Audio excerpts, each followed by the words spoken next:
You should be able to understand on the 31st or 30th of any month what your revenue next month guaranteed is, and then be able to budget, allocate resources, and work toward goals with that in mind, which is not only a safety net, but just a better way to do Mhm. business.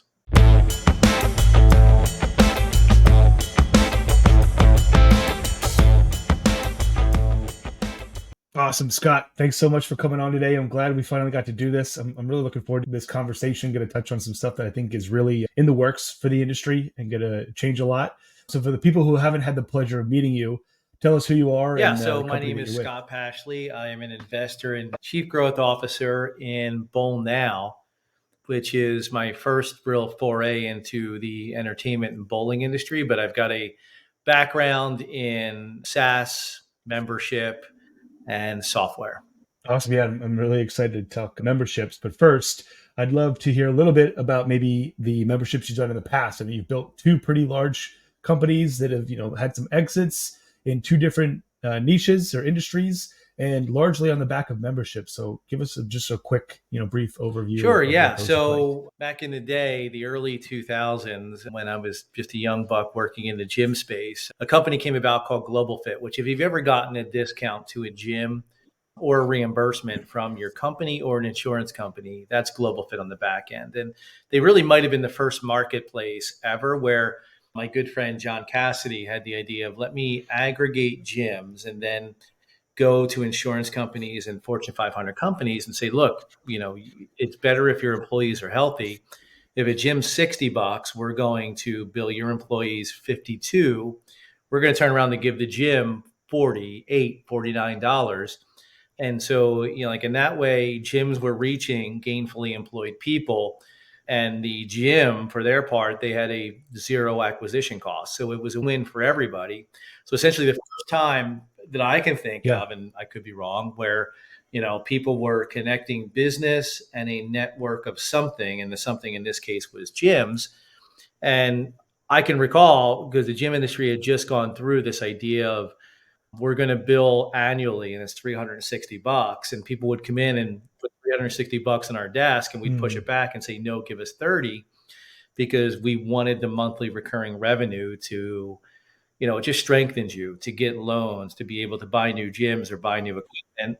right. Yeah, right. It is Yeah, a sorry to steady, hear. predictable income. And, but the problem at that point was more people had newspaper subscriptions than basic cable. So the idea of asking for $30 a month Yeah. was a really big ask. They had their mortgage, their car, their newspapers, and those were the subscriptions. So we were able to really help Hmm. change the mindset of an entire industry to, the predictable recurring revenue model was the way to go. And I can't think of any gym in the world now that is a pay per visit.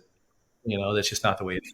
Right. Yeah. Other than like a guest or day pass, That's it. they might do something like that. But yeah, other than that, pretty much, and everyone's going to that Right. that As a matter model, of the fact, monthly me, subscription. Scott Kaplan, and John Cassidy, the co-founders of Everwash, we were sitting around in downtown Philly one day where we all lived, and Scott brought up the idea of, hey, all we know is membership, and really, not even membership, just the idea of recurring revenue and how are we getting more lifetime value. That's really the way that we've begun to think about this is how do we calculate, Yeah. extend, understand, and improve the lifetime value of our customers. And so it's really about creating a lifeline to them. And Scott Kaplan brought the idea of, hey, the gym industry and the car wash industry are very similar, very high fixed costs, very low variable costs. It's ripe for membership. And now I think Yeah. it's not where gyms necessarily are, but you have trouble driving down a street without seeing a car wash that's offering some kind of monthly unlimited membership. So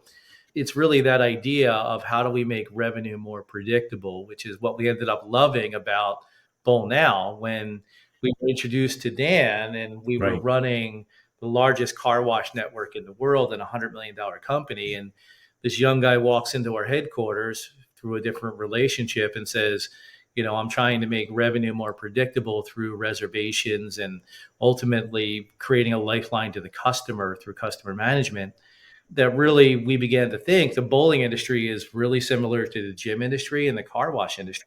There is a Mhm. there was a problem. There was a lack of knowledge of who the customer is, a lack of a lifeline or a communication channel to him, and a really unpredictable revenue model.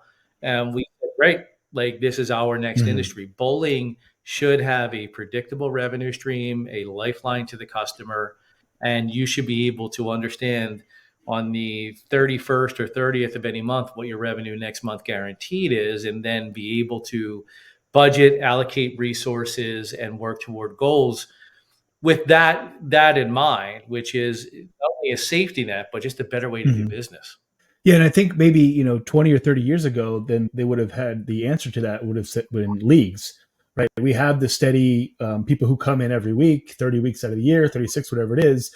But as more and more centers move towards that open play FEC model, that's becoming less and less prevalent, and nothing has been able No, to kind of I fill think that you're gap. totally right. Like I was shocked when we began to do our due diligence on getting into the bowling industry.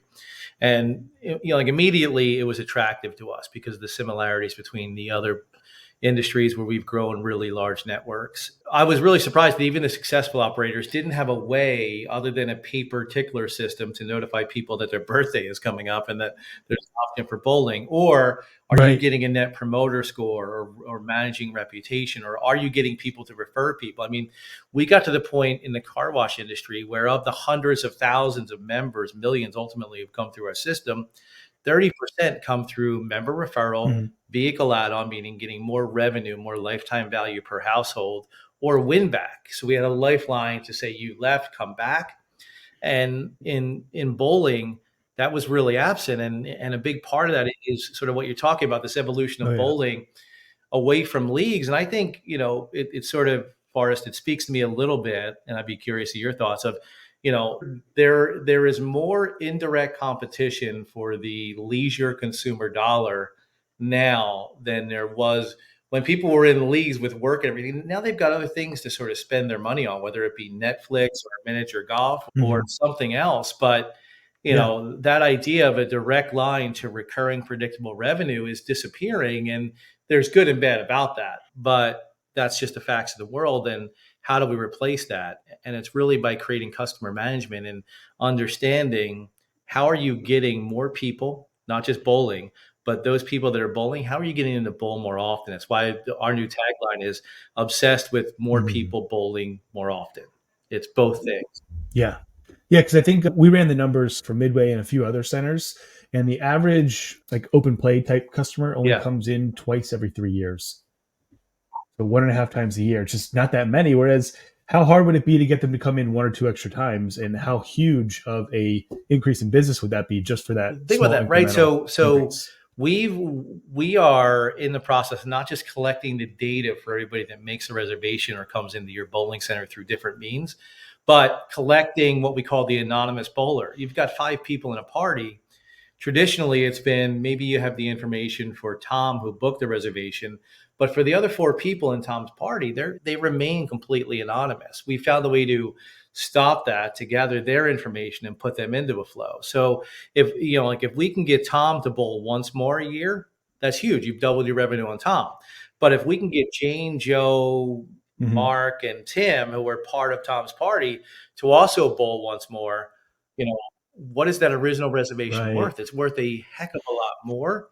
So Hmm. really just Yeah, the network the network effect. effect, right? So we're focused on a couple of things. There is the network effect, which is this becomes more valuable when more people are engaged in this. Sort of like the telephone was worth 2 things when you had, Hmm. Alexander Graham Bell and his assistant answering the phone. That was 2. The moment you got one more phone Yep. out there, it became 3. One more phone becomes 6, right? So it really multiplies. Hmm. Yeah, but then there's really the Exponential. Yeah. referral The, effect mhm. of how do we multiply our one bowler into multiple bowlers? And then I really think that a network effect comes in when we find a way to connect these people and make it beneficial. And that might be something like membership, which we're really interested in the bowling space. But it's really first about how are we collecting data, creating a line of communication to get them to bowl more often, proving they're bowling more often, and really attaching revenue to that. And then we can get much more scientific with it. But right now it's just basically about, Mm. let's get more people in your door. Let's get them to use it more often. Yeah, so I guess step one is all right. Let's get past just having like a spreadsheet or handwritten sheets of league people where you don't do anything with the contacts, and now we can actually start to talk to them because I think a lot of times we don't really realize it, but we're very habitual in our leisure activities. We probably go most of us go to the same three or four restaurants in rotation, and if you're off that list, you don't really exist outside of that once in a while, 2 times every 3 years, but if you can get them in the habit of putting them in that short list, now you got someone coming in, once a month. And that's how much more you talk about lifetime value. How much more is that person worth than the person who comes in That's twice it, every three right? Is years? understanding your audience. And I think that lifetime value terminology is something we carried from the gym industry into the car wash industry, and we're carrying it.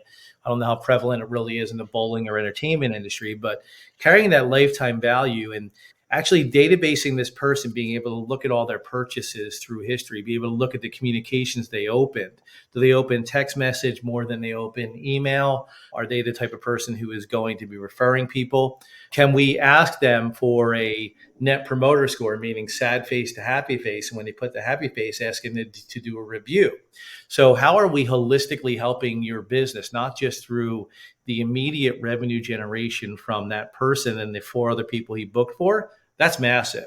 But also, can we get you 50 or so 5-star Google reviews, which are going to change how the market perceives you when they Google bowling near me? And then how do we own the SEO and drive you and Bowl Mm-hmm. Now to the top so that it's the Bowl Now participating centers that are really the ones that are benefiting from bowling center near me or bowling near me?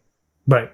Yeah. So just a matter of connecting, like you said, the lifeline is just starting from somewhere because they don't have any connection to a lot of these people. Like you guys brought up a great question the other day of how many bowlers come in through your center each year, and it's probably tens or hundreds of thousands depending on the volume of your center.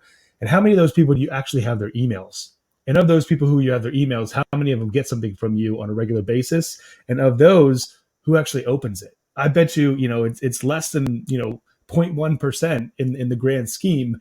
And how much are we missing because That's we're it. just leaving Like, that on the moving people between lists. Here's our engaged list. Here's our prime targets. And how are we going to get the most? Really, nothing of it like how are we getting the most out of them? How are we making our fun more accessible to them? And that's really where info gathering starts, right? So we actually put a sticky banner to make reservations, a chat bot where you're saying, "Hey, how do I bowl?" or "What's the menu?" And so Mhm. so that chat bot is really about reservations for us, but it's a great customer service aspect because we're centralizing communication for people. And then when we actually put a system in where when you miss a phone call, that's going to you or the front desk as a text. And it's basically saying, "Hey, sorry I missed your call. Were you looking to make a reservation?" They can reply with something different. Hopefully, they're replying with yes. But now we're making your fun more accessible at the very front end, right? The tip of the arrow. And then when Mhm. you think of the rest of it, the sort of shaft and feathers is, how are we using that communication pipeline to get you into the center more often? And at the end, get you to actually bring other people into the center and multiply you as a member. That's what customer management is. Mhm. It's the understanding of who's my customer, creating a communication medium or multiple mediums, text, through the app, potentially through email, different kind of communication avenues that allow you to understand your customer. Because like you said, like I can recall living in Philly for 10 years, my wife and I, we had some restaurants and bars that were our favorite spots and other places that we would walk by and simply never visit because we developed a habit, right? Like you said, Yeah, like your leisure time exactly. activity is pretty habitual, but something's got to foster that. That's what we're about, fostering the habit Mhm. at your bowling center as opposed to somebody else's entertainment type of center. Yeah, I don't think it takes too much. I mean, one good experience, they come in, they're like, how come we don't do this more often? And then they don't remember that for another, 18 months when they do it to the next time when they're like, how come I don't do this more often? They think that every time, every 18 months. All you got to do is get them in 2 or 3 times in a row and you can make that That's habit. It it, right? doesn't take a lot. So we've got dozens of centers that are successfully using our reservation platform, but we put out a $250 promotion saying somebody's going to win 250 bucks who makes a reservation in both within the next 2 weeks. We just put that out recently. We're talking about hundreds of reservations, thousands of dollars to bowling centers just through saying, "Hey, you bowled. It's been a little bit. Why don't you bowl again? Somebody's going to win some money, right?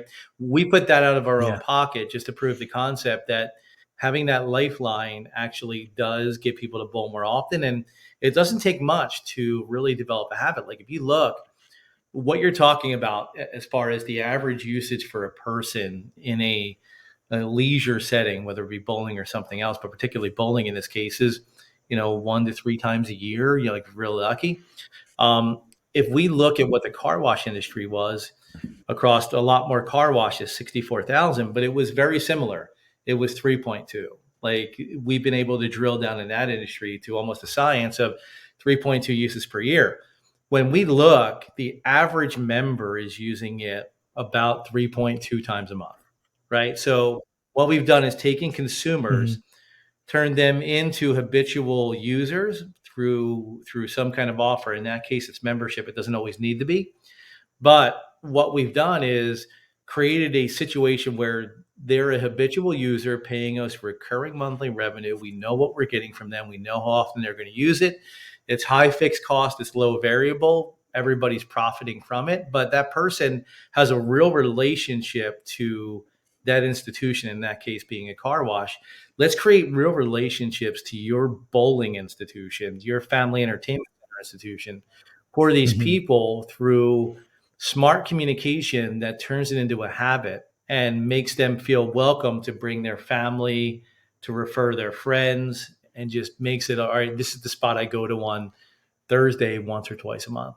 Yeah, and I want to touch on maybe like you said, the lifeline again one more time, because you mentioned earlier about, and I've talked about this before about the lifetime value of a customer, and it's almost non-existent in the industry. No one really talks about that, and I don't think it's their fault because of how difficult it is to track that high of a volume of customers coming through.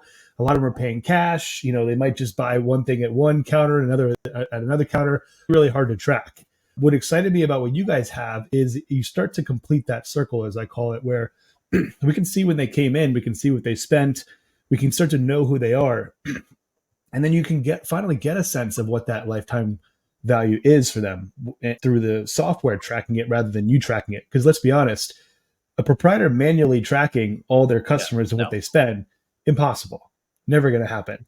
But with using like a software or a database or customer management, as you're calling it, now we can really start to get some insights into that and start building it automatically. And that's where you start to get gets pretty Exactly. And exciting. like not just that, but understand like there is such thing as pitch fatigue for the person who hasn't used you in a year, and you begin to understand, okay, this person's from a different zip code and they used it once when they were traveling or they were here for a birthday party, right?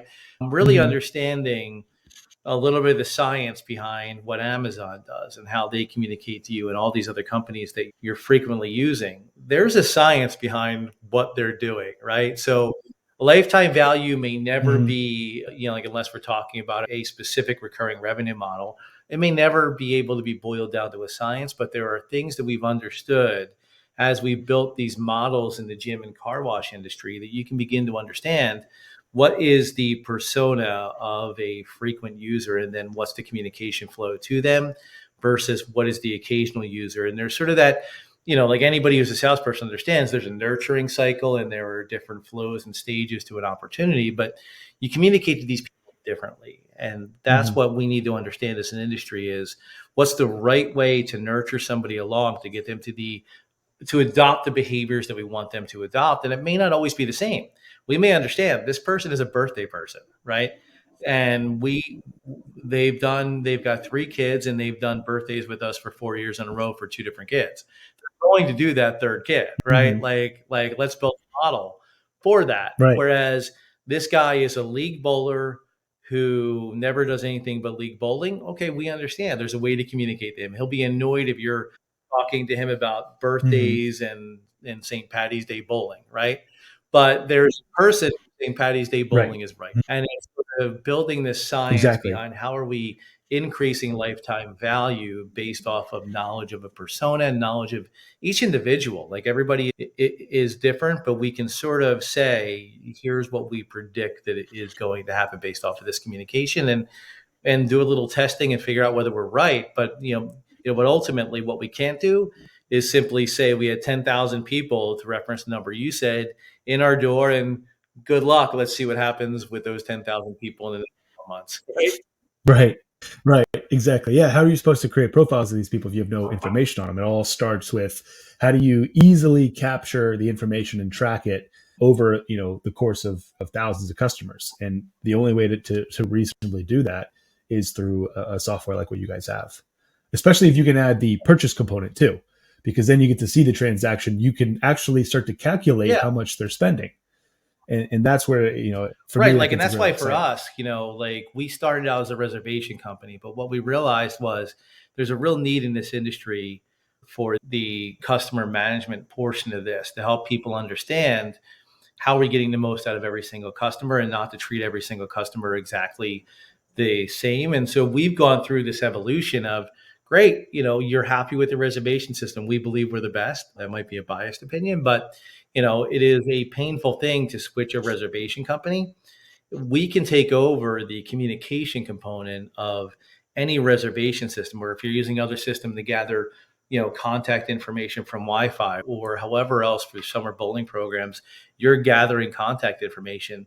It doesn't matter to us. We can be agnostic in a sense of let us leverage our expertise and understanding how we're going to get people not just in your door more often, but and not just new people in your door, but a combination of those. Let's get new people in, and from the very beginning of the relationship, let's manage it right, and then get them to use your center 2 to 8, 6 to 10 times a year. Makes a massive difference to any proprietor, whether you're a mom and pop or you're a chain. Oh yeah. Yeah, and I forget exactly what the number is, but it's something like 6 times easier to get someone to come back than to come in for the first time. So why wouldn't you just focus on that That's instead it, of getting all right? these people It coming in feels to me, and Forrest, and lifetime correct me if I'm value? wrong, but there are good companies doing a really good job of getting people in the door, like BAM. There's nobody saying, "How are we getting you in the door more often?" Right? And it's 6 times easier, right? Hmm. So do what you need to do, and we Right. can help you with getting people in the door. But the bowling industry is not doing a terrible job of that. I mean, that's actually a growing number because of services like yours. But Hmm. what are we doing for the thing that's 6 times easier, right? I mean, you know, that's Right. it. Like that's where Exactly. your missing revenue is. 100%. And so I'd like to switch gears a little bit to focus maybe on the membership side. I know this is something you guys are still working on, but I'd love to hear from someone who's, really scaled memberships in two different industries, how you guys are approaching it, maybe some thoughts or how you guys are planning to structure it. Like, I think the person who cracks this nut stands to really benefit once this is instituted. Because I've talked to a few different clients of mine. They want to do something like that. I feel the need is there, but no one has quite figured it out yet. Yeah. How are you guys going to figure it out? It's funny. I can remember being a teenager, maybe my early 20s. I'm dating myself, but in the early 2000s, when, as I mentioned earlier, this idea of you're moving from paid in full at a gym to monthly membership, that was the biggest challenge ever. Because, like I said, more people had newspaper subscriptions than basic cable. So asking them for $30 a month was monstrous. Hmm. But when you look now, that's the way the industry is. And so as we entered the car wash industry, we heard the same thing. This is not going to happen. People aren't going to pay for this. This is a commoditized thing where they're going to go to any of the other car washes. They're looking for price. And, you can drive down any main street in your town and realize that assumption was wrong, right? So we've been able to crack the code in two industries where we were told we couldn't crack the code. So there, I think that Right. I believe that we've cracked the code in the bowling industry, and what we're talking about is a a a nominal amount, so a smaller amount of money for a higher credit, right? Whereas it's unlimited when we're talking about those two other industries. I think we can evolve to that in the bowling industry, but we firmly believe that the model is something like $8.95 for $20 in credit. And me as the reason part of why we thought of this was I was actually bowling with my wife and my two daughters, and we really enjoyed it. And I'm thinking I would do this more often, but I never receive a communication, right? So I never think of it. It's Hmm. not front of mind. A giant part of Exactly. of Yeah. success of recurring revenue is it's front of mind. And a big part of that is I made some kind of investment in this. So asking for a small investment of $8.95 for a $20 credit, something along those lines that we can manage inside of our customer management program, and a bowling provider never needs to think about it. It's just happening. And now, in the first of the month, I'm getting X revenue, and if it's used, if it's not. But I think one of the giant differences and advantages that the bowling industry has over both the gym industry and car wash industry, where we built millions upon millions of members, is there's a fear in those industries of overuse, right? Like if you're a car wash might only cost $1.50 or $1.25 to happen, but if you do it on a $20 membership 20 times, there's a delta there that is in the negative. And gyms, if everybody shows up, there's only so many elliptical machines and treadmills, right? Whereas Exactly, yeah. in the bowling industry, you want to incentivize attendance because they're buying beer, they're buying food. My kids are going to use the crane machine until it breaks, right? That's just how it is. So, you're going to get a lot more revenue out of me. The magic of a bowling or family entertainment center is when you're in the door, it's almost like going to a baseball game. You're spending so much more than that ticket price, right? I mean, it's why minor league baseball is willing to give tickets away for free. They're making money off of everything else. So this is a different model based off of what I just sort of internally am calling the attendance benefit. There is an attendance benefit that is $20 to $30 per person. So even if you're deeply discounting to gain that recurring revenue, the benefit of them showing up is exponential. I mean, it is just massive, and it's different than nearly any industry that I can think of where your product consumption is costly, whether you're Netflix, right? The reason why Netflix cut back on you sharing accounts is product consumption is costly. It's the opposite in this industry. Product consumption is a benefit. It is almost insane. Right. Yeah, the more they come in and use it, the more they spend with you, the higher their, like it really lifetime customer flips the value. recurring revenue model concept on its head. I mean, there is no drawback to somebody walking in your doors, as opposed to the vast majority of industries. You're only going to get more revenue from them. Right. Yeah. If they used it every single day, you'd be over the moon. Well, that's it. Yeah. It only helps you. I love that. And so you guys are doing like a $20 credit in like bowling for $8.95 or something a month, and then just knowing that the gross margin on bowling is obviously very good. It doesn't really cost you much other than a little electricity and maybe a front desk person. And then that is the model currently, and we're open to all kind of models. So we're talking to dozens and dozens of bowling operators every month and trying to understand what they perceive as a recurring revenue model. It started one place, evolved to another, but I think that we are open to different models, but we've tested this model and it really does work to the point where we're getting, and you mentioned earlier, how do you understand the lifetime value? Well, when you've got somebody on a recurring revenue, they've got to go into a system that we built and say, I'm reserving this hour for bowling as part of my membership. When they do that, we know they did it twice a month or 3 times or once every 2 months. So now we're drilling down and truly understanding what is their usage and ascribing a value to that, whether that's their direct payments or they're spending in different profit centers. We're at least able to extrapolate what is the average visitor worth to a bowling center and begin to develop the science that we've got in the gym and car wash industry and that Netflix and HBO and Disney have when it comes to their stuff. We can build this in our industry. It's not that difficult. And I mean, the nice part about that is as you track the usage and you build some numbers and a little bit of a track record behind it to know, like, if they're on this membership, here's how many more times they come in, here's how much they're worth to us, here's what the profit is on that. You could adjust the offer to be better if you know that the numbers support it, and then just sign up more members, right? So if you know they come in, hey, if they sign up for this, they're going to come in 5 times a month. I know I make this much. I can make an even more attractive offer because I know that's it, right? So, like if you equate that to the car wash industry, like we had honed in on a price point to where now it's a science, and it's a science across the entire industry of you've got 3 car wash packages, meaning you have the, bronze, silver, gold, and it's $8, $12, $15. The model is it's $1 above the bottom level. So it's a $17 membership, a little more than 2 washes.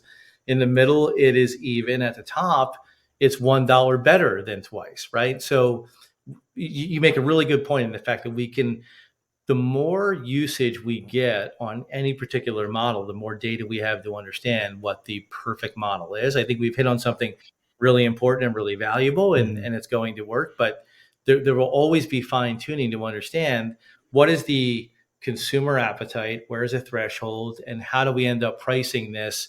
Even moving 50 cents around can really change consumer behavior drastically. And then honing in on that, drilling it down, and it might be different. It might be different in Brooklyn, New York than it is for us in Carlisle, PA, Yeah. because the just consumer economics are different. But again, it all comes down to tracking and having the data, right? There's a real lack of data in this industry that we can solve literally with the flip of a button. Like we adopt your previous customer database, we communicate to them properly, we stratify them in a way that is indicative of their usage and their behaviors, and then we amplify that to take the most opportune group, turn them into 4 to 8 time bowlers. We take the less opportune group, turn them into 2 to 4. And now you're still benefiting because the average usage is 1 to 2, right? So how do we amplify usage based off of consumer behavior, which is something that we've done in 2 other industries. And actually, when you factor in our consulting group, we have done it in the cable industry, really understanding how you get more people to watch Game of Thrones than something else. Right. That's really cool. So let's pivot, because I know we're coming up to time. The last thing is just kind of where you see things going. So, I mean, obviously membership is going to be part of the data. What do you see as the vision for Bowl now, maybe 18 months from now? Where do you see you guys providing the most value for your customers, and how are you guys going to get more bowlers bowling? So I think let's start with getting more bowlers. If we look back at the history of what we've done in the gym industry and working with Fortune 500 companies and your insurance company, you're now used to the idea that your insurance company or employer is giving some kind of reimbursement for gym visits or some kind of discount because it's the right kind of behavior you want them to adopt.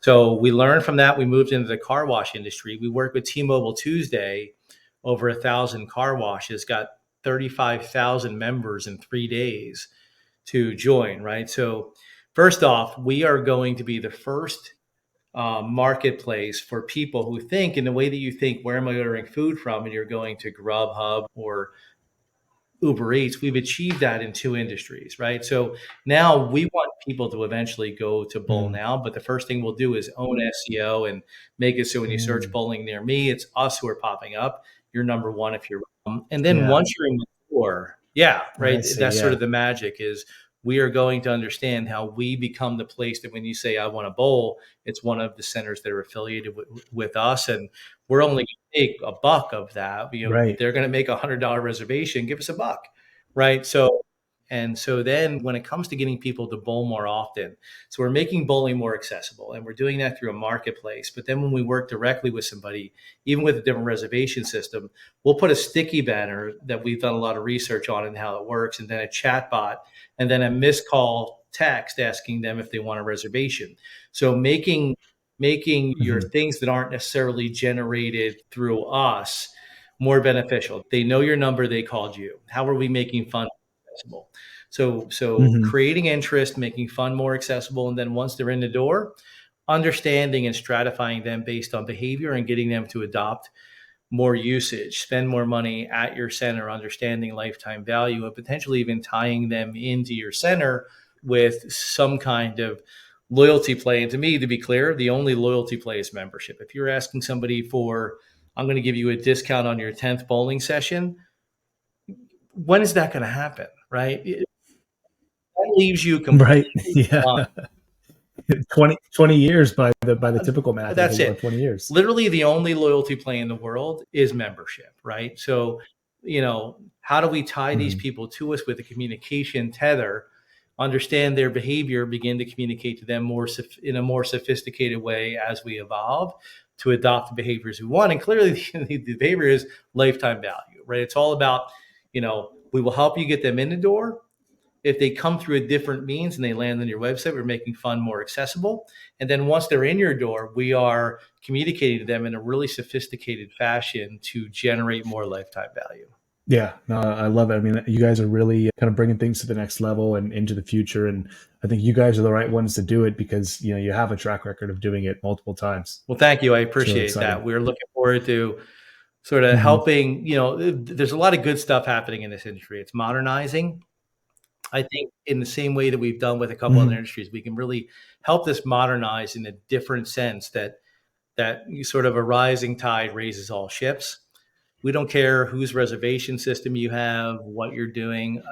I believe that working together, we can continue this trend of people bowling more often, people engaging in family entertainment centers more often, and help all of our ships rise with the tide. Absolutely.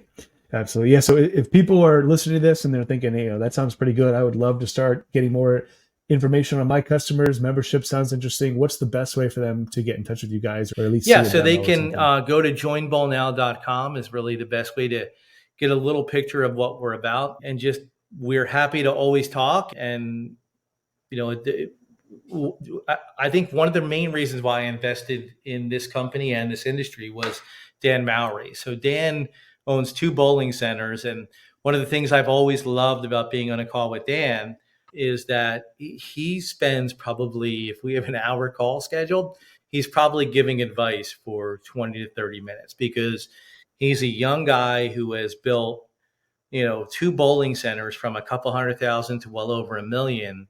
So, like, Yeah. nobody is completely altruistic. We are looking to be your provider, but I haven't found anybody in the industry better at giving just pure advice to bowling center operators than Dan Maury. He's done all. He grew up in the industry and he really Yeah, knows how to run a I center. agree. Awesome. Yeah. Well, thanks so much for coming on, Scott. This has been really fun, really exciting vision that you guys have. I think you guys are going to make a I real appreciate you impact having going us. out I there. love your show. So happy to be on anytime. Thank you. You got it. Thanks, man. Yeah, we'll catch up soon.